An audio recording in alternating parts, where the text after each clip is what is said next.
Good evening. This is the Eye of the Storm podcast for the S&P 500 for Tuesday, May 17th, 2022.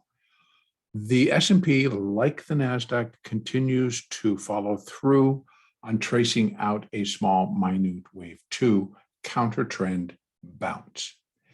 But I'm starting here on the weekly chart to show some of the confluences that may be coming into play.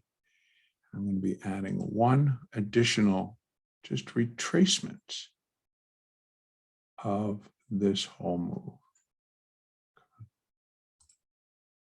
And so what we're doing is this is where I think this first correction, this first leg of a larger correction is taking place. We are correcting primary wave 5, that advance. And that came off of the March 2020 lows. So those are pretty steep lows for the NASDAQ, or for the S&P, excuse me. And was quite the rally, quite the absolute jump and don't stop looking up rally. And for some reason, we're believing that this is going to counter and clean all of that excess up. And it's a good start, but it's not over. So I want to kind of review, this is a completion point for an intermediate third wave, a primary third wave, a fifth wave, and a super cycle third wave. So we are within a super cycle fourth wave correction. And the most logical point for the fourth wave, the supercycle fourth wave, to complete is within the price territory, if not towards the end of the fourth wave of a lesser degree, which would be the cycle wave 4. And that we can see by just moving one more out and go to this. There's cycle 4. And that low was 665.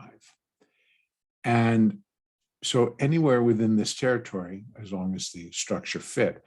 But it basically shows you this was the 2008-2009 economic meltdown.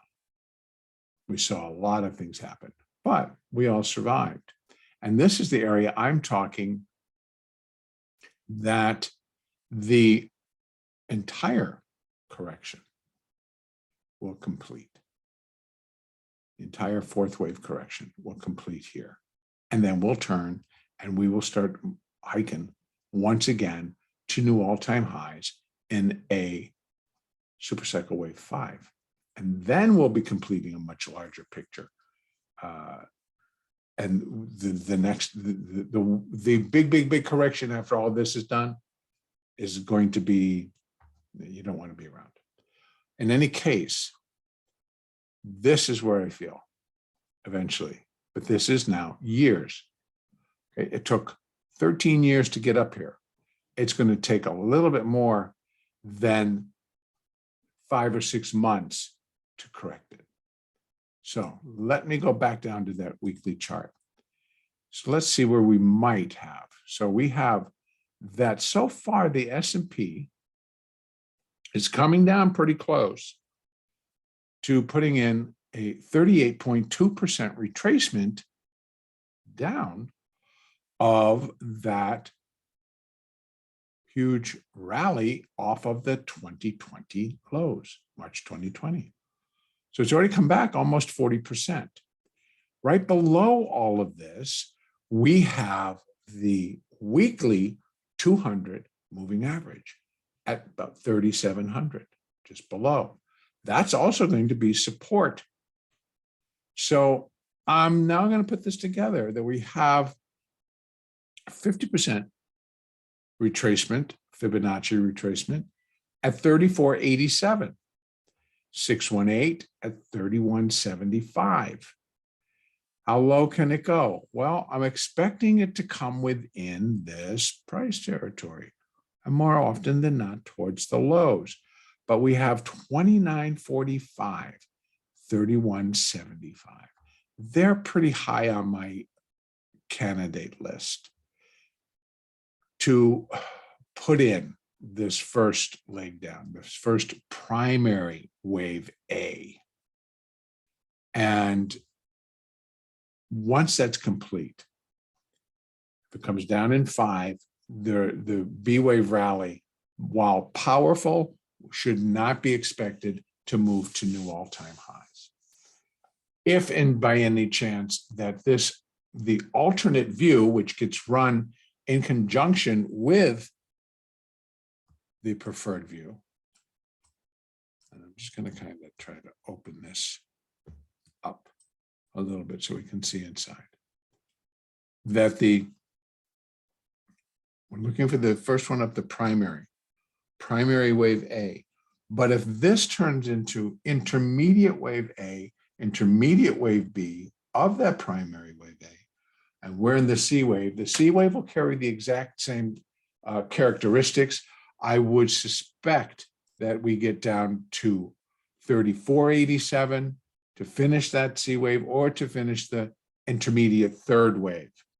Then if indeed it turns into an ABC, and we won't know for quite some time, even after that low is formed, whether or not it's going to be an ABC. It'll take some time for it to develop. We will run them in conjunction and next to one another because of that possibility. And quite frankly, you're going to have to give it a more than likely 50-50 probability that it could happen. That would be the start. Okay, so moving along, where can then, or why would it seem so bizarre for the market to begin to drop and to begin to find the support here as it falls in a very clean corrective pattern? And when we really went out and look at these max monthly charts, going to squish all that up there, everybody I think that I speak with was alive and working and, maybe concerned with what was happening in the markets, but everybody seemed to live and everybody still went out and everybody still did what they wanted to do. Why? Because, we had a printing press and they printed money, and this is the result of cheap money. This is the result of cheap money. So, every time we do it, we got to go back and we correct, and then we do it, and then we got to go back and correct. So a lot of things, but they're cyclical. And to believe that it's impossible means that you ignore history, because that's where it repeats itself. Now, I'm going to go down to the daily. So hopefully you get a little bit of an idea of what I'm looking for in terms of how this is going to unfold and why I feel we remain in an intermediate wave 3 down, of which intermediate wave 3, or if we call it C, wave C, if you want to run them in conjunction, will consist of 5 waves of minor degree down. So either way, we have minor 1 and minor 2. We're dropping in the minor third wave, but it will also break down into its own 5 waves of minute degree. There'll be 5 of them. There's minute wave 1. We remain in minute wave 2. We ran, I'm unfortunately going to get rid of this one so we can clean up that. We ran the Fibonacci's, retracements from the top of wave 1 to the bottom of wave 1. And right today, it has gone in, I'm going to drop down to the hourly. It has moved forward in its effort to finish this minute wave 2. Again, minute wave 1 right there. So minute wave 2 will consist of an ABC structure. And from that low, here we have wave A, wave B, wave 1, 2, 3, 4. I know it gets ugly, but this is all going to work out. It has to. 3, 4, and now we're in the 5th, and we're making the new highs. So it is looking pretty clear that even though we get these little get out of the way dives, followed by get out of the way pushes forward, we have to allow for some additional upside. We have surpassed the 50% range, which is at 4,079. Let's see. I could probably fill in some of those blanks, but 4,100, I think, will give us some resistance, 4,103. It'll just give everybody a warm and fuzzy feeling because, as you know, 4,000 was warm and fuzzy. 4,100 was like really warm and fuzzy for a while. We held it, we held it, we held it. So getting back there could be a very short visit and very disappointing because the market could turn and just die. That's going to be the result now, but we have to leave potential for the market to go to 4132-ish. Not really looking for this. What it can't do is it can't go above 4303, and that's kind of where wave one started. In any case, I think we can kind of get up here, and then the breaks are going to be hard, fast, because they're going to start smashing through these, the 20, the 200, whether it gets high enough so that the 50 can move above the 200. Should it do that, it will on the basis of this hourly chart, it will give a boost to the buyers. Got to have more. They will be technical because there's no other reason that they really need to be buying up here unless they're doing something juicy in the options, which I'm sure they will be doing.